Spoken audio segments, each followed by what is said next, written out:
ఏమ్మా బాగుండారా? మేమైతే బాగున్నాము, మీరు బాగుండాలని కోరుకుంటూ మీ సీకేవి ఫుడ్ మీ అమ్మని మీ ముందుకైతే వస్తున్నాను. దేనికో తెలుసా?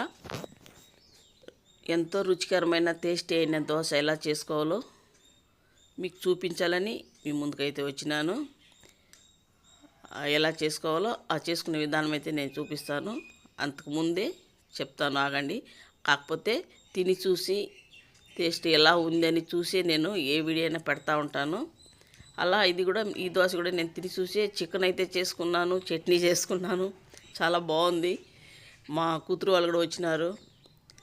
అయితే ఇంకా దోశ పిండి లేదని ఆ రోజు నైట్ ఇలా నానబెట్టినాను నేను. చాలా చాలా బాగుందండి టేస్ట్ అయితే. అలాగే ఒక విషయం అయితే నేను చెప్పాలి.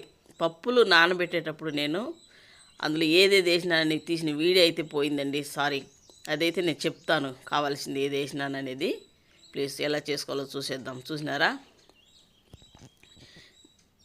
నిన్నే నానబెట్టుకున్నాను, ముందు రోజు నానబెట్టుకున్నా. బాదం పప్పులు ఉంది, శనగగింజలు ఉంది కదా, ఉద్దిపప్పు ఉంది, పచ్చెనగపప్పు ఉంది, పెసరపప్పు ఉంది, కందిపప్పు ఉంది. అందులో ఇవంతా వేసి చేసినానండి. బాదము శనగగింజలు కూడా వేసి చేయండి, పాలు చాలా బాగుంటుంది. దోశ అయితే మిక్సీకి అయితే వేసి పట్టించుకుందాము. మిక్సీకి వేసి అలా నైట్ ఉంచేసి మరుసటి రోజు అయితే మనము తెల్లారితో దోశలు అయితే పోసుకుందామండి. మామూలండి, ఎందుకంటే మనం మామూలుగా ముందు రోజే వేసి పెట్టుకుంటాం కదా టిఫిన్కి, ఆ విధంగానే చేసి పెట్టుకొని మరుసటి రోజు దోశలు అయితే పోసుకుంటే చాలా బాగుంటుంది. నేను మీకు పచ్చిమిరపకాయలు అల్లం వేసినానండి, అది కూడా వీడియో పోయింది అన్నాను కదా, అందువల్ల అది కూడా పైన వేసి చూపిస్తూ ఉన్నాను. కొద్దిగా అల్లము, 2 పచ్చిమిరపకాయలు కూడా నేను వేసుకున్నాను, టేస్టీగా ఉంటుందనేసి. చూసారా? రుబ్బి పోసుకున్నాను కదా. చూడండి ఎంత బాగా పొంగిందంటే అంత బాగా పొంగింది కదా. అలా ఉప్పు వేసుకునేసి అలాగనే దోశ అయితే పోసుకోవచ్చండి. కాకపోతే మనము సోడా వేస్తాం కదా, సోడా వేయకుండా మనం దోశ పోసుకోవచ్చు. కాకపోతే ఒకటి, ఎందుకు సోడా వేస్తామంటే దోశ కొంచెం కలర్ రావాలి, బ్రౌన్ కలర్ రావాలి అంటే కొంచెం సోడా వేస్తేనే ఆ బ్రౌన్ కలర్ అయితే వస్తుంది కదా. అందుకోసమని నేను సోడా అయితే వేసినాను. కాసంత సోడా సాల్ట్ వేసి కలిపి పోసుకున్నాను. దోశ ఎలా ఉంటుందో పోసేస్తామో, ఎలా ఉంటుందో ఏం కాదు కానీ బాగానే ఉంది దోశ అయితే. ఏది చూసి ఏం చెప్పడం కాదు, తిని చూసే పెట్టాను కదా, చాలా బాగా వచ్చింది. మీరు కూడా ఈ విధంగా ట్రై చేయండి.